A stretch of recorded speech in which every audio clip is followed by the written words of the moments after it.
Solving quadratic inequalities algebraically.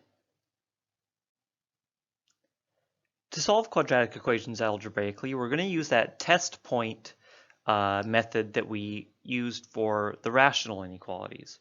So just to review what that looks like, we rearrange the inequality so that we have 0 on one side and the quadratic expression on the other. We find the critical points. In this case, that's just going to be the points that make that quadratic expression equal to 0. And then we put them on the number line and we test points in the different intervals between the critical points or on either side of the critical points. And we just look to see if using those test points, if we get a true or false expression using the inequality. So let's go ahead and look at a few examples of that. So for this example, we're going to solve x squared minus x minus 12 is greater than or equal to 0. Our first step would be to rearrange this inequality so that 0 is on one side, but that's done. So now we go ahead and find the critical points. So the critical points are going to be wherever this expression is equal to 0. So really, as you can see, we're just solving for the zeros of quadratic expressions, which we've done plenty now in this course. So this one, I think this looks factorable. I'm going to try factoring it. If it's not factorable, then we might have to use the quadratic equation, or the quadratic formula. But I think this one's factorable if I do x minus 4 and x plus 3. Those two numbers multiply to negative 12 and they add to negative 4. So that's good. And that means x equals 4 is a critical point and x equals negative 3 is another critical point. So these are my numbers that I'm going to put on my number line, negative 3 on the left, and over to 4. And I pick my test points to test. So I will pick negative 4 to the left of negative 3. I'll pick 0 between the two. And then on the right, I might as well just pick 5. And now we put them into our quadratic expression that we want to check is greater than or equal to 0. And because it's greater than or equal to 0, the critical points themselves are going to be solution because they make the expression equal to 0. So I'm going to put dots there now. Maybe I'll use a different color here. Let me use green. So these are solutions. And now let's check those test points on either side. So negative 4, so I can check negative 4 squared minus negative 4 minus 12 and see is that greater than or equal to 0. So that would be 16 plus 4 minus 12 greater than or equal to 0.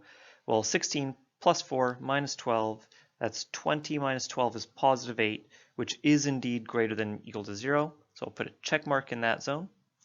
If I check 0, so I have 0 squared minus 0 minus 12, is that greater than or equal to 0? Well, that would all get simplified to negative 12 is greater than or equal to 0, which is definitely not true. So that middle region is false. And then finally checking 5, 5 squared minus 5 minus 12, is that greater than or equal to 0?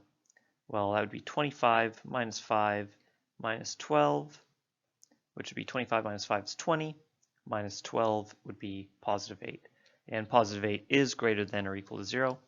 So I can put a check mark in that region, which means that the x values are to the left of negative 3 and to the right of 4. Those are the x values that satisfy the quadratic inequality. So to write my solution, because those are separate regions, I'll write them as two separate inequalities. X is less than negative 3 or x is greater than 4.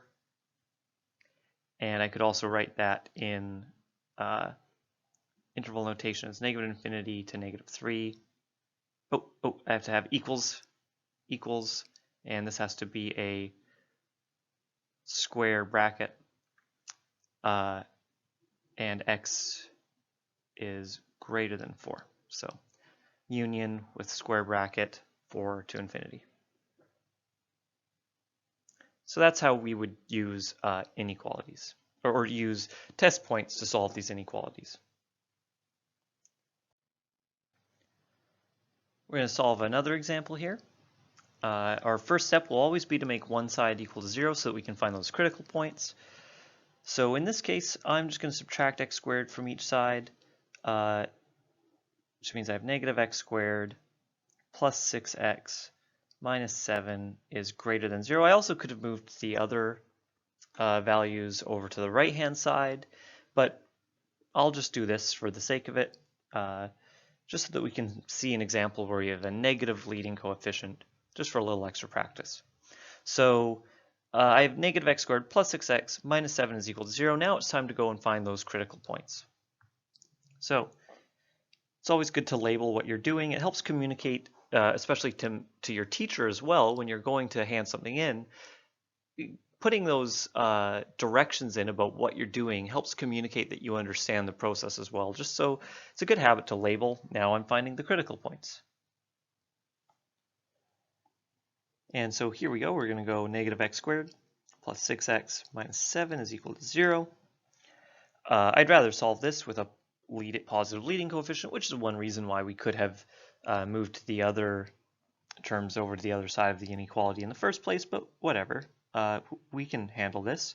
So it's just multiplying everything by negative 1, so that would be x squared minus 6x plus 7 is equal to 0.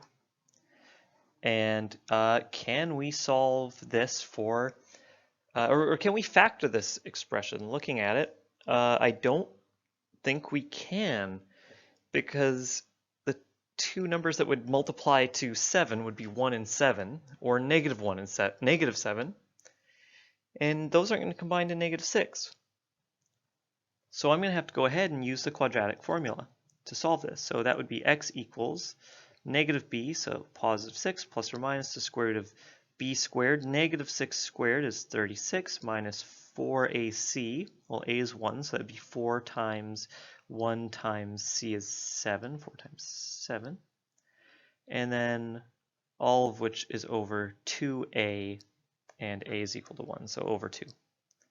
So x is equal to 6 plus or minus the square root of 36 minus 28. 36 minus 28 should be equal to 8. So that's the square root of 8. That's not a nice square root, but I expected that because we weren't able to factor it. So we should have a radical in there. And we can simplify that radical. 6 plus or minus square root of 8 simplifies to, well, we have the square root of 4 times 2, so that's 2 root 2, all of which is over 2.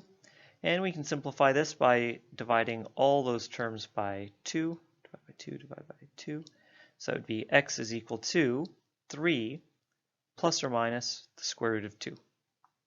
So these are the critical points. X equals 3 minus square root of 2, and x equals 3 plus the square root of 2.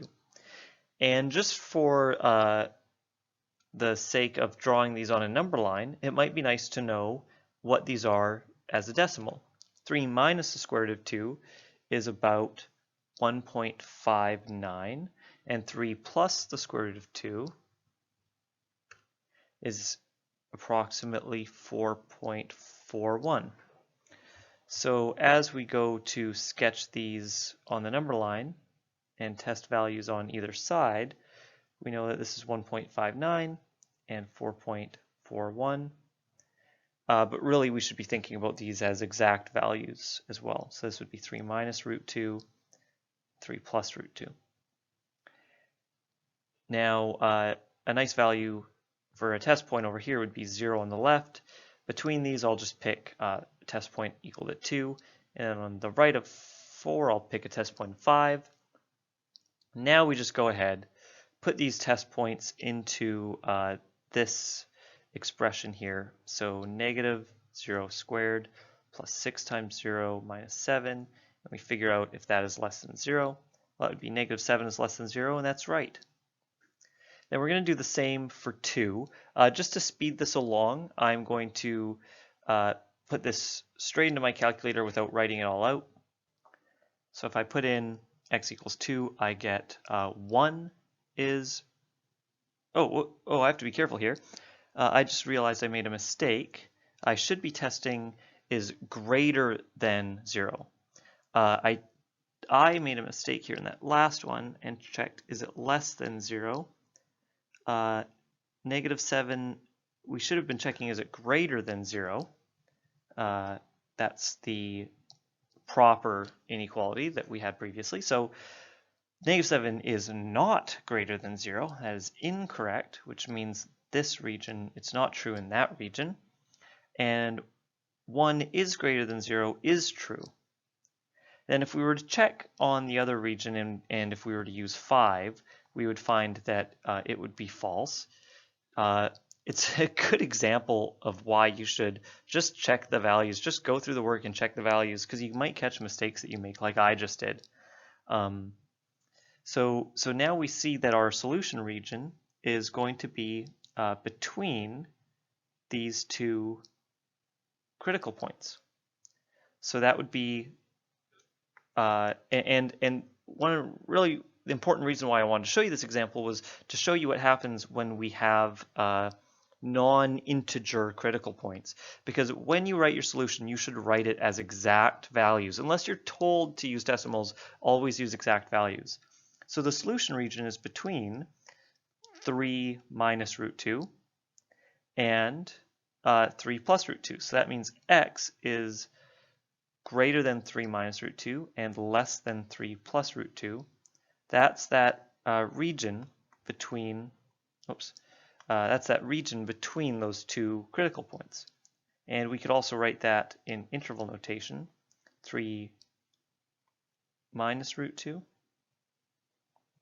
to 3 plus root 2. So either of those would be acceptable ways to write that solution.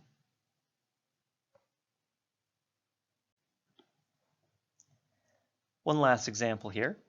We have already got an expression is less than 0, so we don't need to rearrange it. We can just go ahead and look for those critical points.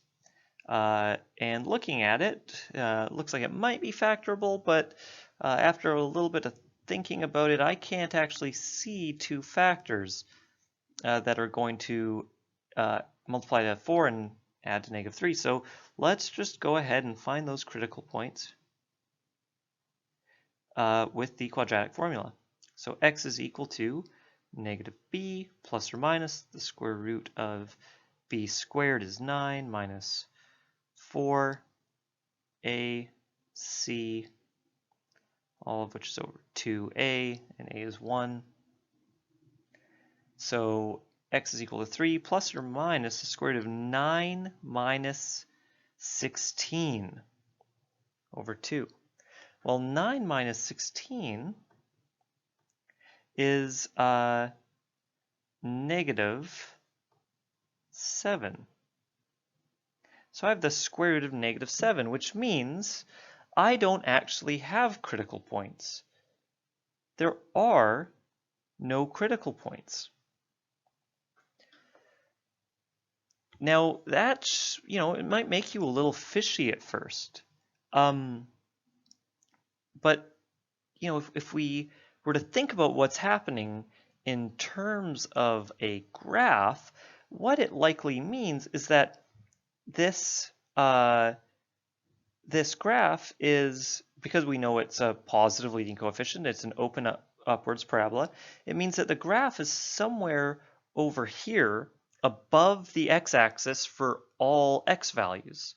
So it doesn't cross the x-axis, meaning we don't have those critical points where it can go from negative to positive or positive to negative. So we have no critical points, and we know it's an upwards opening parabola, so there is going to be nowhere where it's less than 0.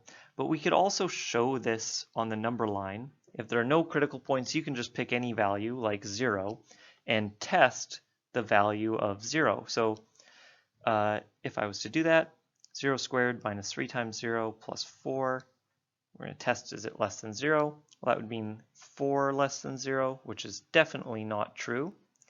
So because there's no critical points on this number line, we can test any point. We tested x, and it means that if it's not true for that point, it's not true for any point. And we saw that graphically as well. Because we know this is an upwards opening parabola, and it doesn't have any x-intercepts, it means it's always above the x-axis. So there is no solution to this quadratic inequality.